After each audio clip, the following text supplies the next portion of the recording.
Welcome to The Explainer. Today, we're taking a pretty fascinating journey straight into the subconscious mind to figure out exactly why your last Spotify Wrapped just completely exposed you.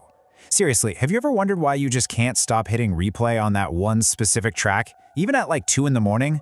Well, we are going to decode the psychological patterns behind that exact habit. These are the kinds of things traditional schooling definitely never taught us. Okay, let's dive into this. So think about it right now. What was the absolute last song you had on repeat? Was it a sad ballad? Maybe a high-energy motivational anthem? Something nostalgic? Or just a really great vibe? Well, let's bust a huge myth right out of the gate. Listening to a song 20, maybe 30 times does not mean you're weak or bored or depressed. Not at all. Instead, it actually means your brain is highly emotionally active. You see, while you think you're just casually listening to some music, psychology tells us your mind is actually working overtime in the background. It's actively processing complex emotions in up to 8 different ways, basically trying to solve this deep internal puzzle. Section 1. The subconscious needs. Why your brain craves predictability. To really understand the loop, we first have to look at the huge contrast between life's chaos and musical control. Because deep down, the human brain absolutely hates surprises. I mean, sure, we might enjoy a good plot twist sitting in a movie theater, but in real life, no way. The brain wants to know exactly what's coming next. And this brilliantly illustrates what happens when real life gets totally messy. Think about exams, sudden breakups, crazy job pressures, or just an unclear future. Your brain desperately searches for an anchor. When you repeat a familiar song, your brain already knows the future. It knows exactly when the beat hits, what the lyrics will say, and precisely where the drop is. Predictable sounds equal a predictable, calm environment. This gives your nervous system a powerful illusion of control, offering a much-needed moment of microstability when everything else feels completely overwhelming. Your nervous system is essentially thanking you for the break. Which brings us to a fascinating concept called emotional rehearsal. It's this subconscious process of practicing and processing an emotion repeatedly in a totally safe space until it becomes manageable. It's kind of like an actor preparing to go on stage, right? They rehearse. Well, your brain does the exact same thing with feelings. Looping a song isn't about avoiding or escaping reality. It's actually about regulating it. You know how you sometimes replay an argument in your head over and over to find clarity? Your brain does the exact same thing with music. You are intentionally feeling an emotion in a controlled environment until it slowly dissolves. So here's how this emotional rehearsal loop actually plays out. It happens in 3 steps. It usually starts out with confusion, moves steadily into clarity, and finally it reaches acceptance. And processing an emotion always beats suppressing it. When you push a feeling down, it only gets stronger. But by safely feeling it through the structured rhythm of a song, you allow it to pass. Now, a quick friendly tip from psychologists here, this rehearsal really needs to be temporary. You should absolutely use a repeated song to safely understand your pain or emotion, but you definitely shouldn't build a house inside that feeling and try to live there forever. And that brings us to this core truth. Awareness equals emotional power. I really want you to remember this.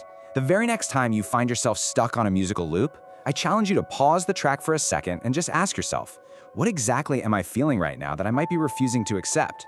Pinpointing that hidden feeling, that is the absolute key to mastering your emotional state. Section 2. The neural mechanics, memory locking, and emotional validation. Let's look at the actual neuroscience of how the human brain tightly packages music and emotion together into a single, highly durable stored memory. Have you ever heard a song from, say, 5 years ago and instantly felt a vivid flood of old memories? That's not magic, it's pure neuroscience. Music is literally an emotional time machine. Because the brain wires associations together, if you play a specific song on repeat during a really low, painful phase in your life, hearing that exact song years later is going to instantly trigger those exact same negative feelings. And this is exactly why we must consciously choose to listen to powerful, uplifting songs during our growth phases. By doing that, we hardwire positive, strong associations for our future selves. Beyond memory, there's also the immediate need for validation. You know, sometimes when we're upset, we really don't want solutions. We just want someone to say, I understand. And often, that someone is a song. Lyrics provide the exact validation we crave when we just can't find the words ourselves. Psychology actually calls this name it to tame it. When a song explicitly sings about feeling rejected, feeling ignored, or feeling stuck, it gives your chaotic feelings a specific label. And when you feel understood by the music, the emotional intensity drops. Simply giving the feeling a name immediately returns a sense of control to your mind. Validation truly heals.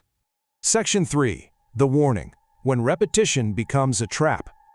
Okay, we need to shift our tone just a bit here, because while processing is great, not every single repetition is healthy. We have to be extremely careful about the emotional diet we're consistently feeding our brains. Enter the concept of mood-congruent music. This is music that matches and subsequently amplifies your current emotional state. Now, what's really interesting about this slide is how it shows the trap. If you are deeply sad and you keep looping a profoundly sad song, it can actually push you much deeper into that sorrow.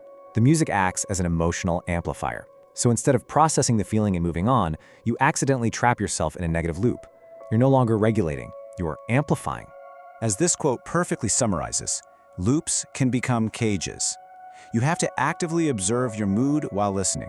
Respect your emotions for sure, but do not become a slave to them. If you notice that you're feeling progressively worse with every single loop of a song, you are no longer in a rehearsal space, you are in a cage. And when you're in a cage, you desperately need an exit strategy to break free. Fortunately, psychology offers us a highly effective way out of this. It's called the transition playlist strategy.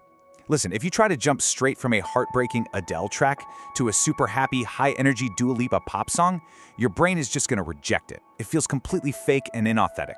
Instead, you need a gradual shift.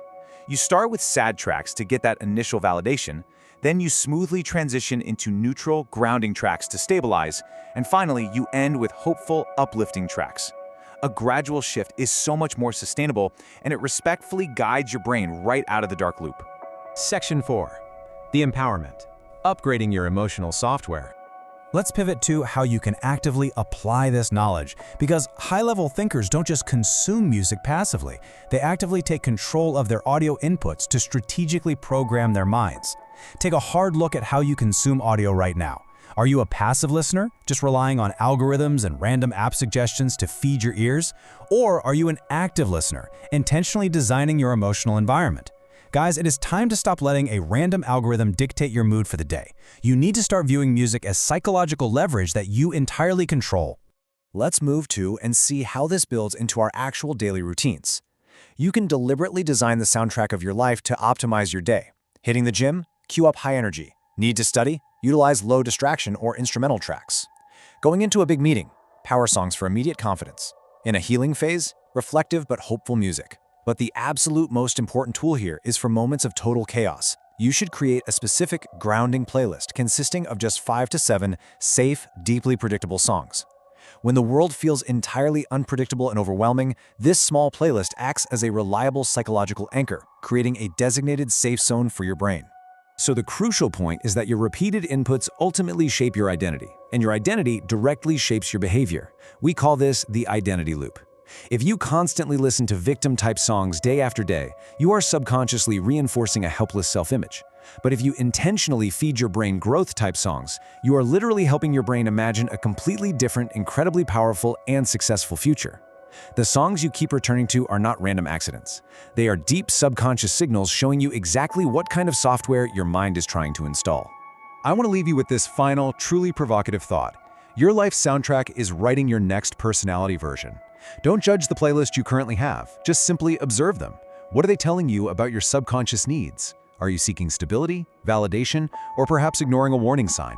One song at a time, you have the immense power to consciously update your emotional software. So, I have to ask you, what exactly is the soundtrack of your next evolution going to sound like? Start actively curating it today. Thanks so much for joining me on this explainer, and I'll catch you next time.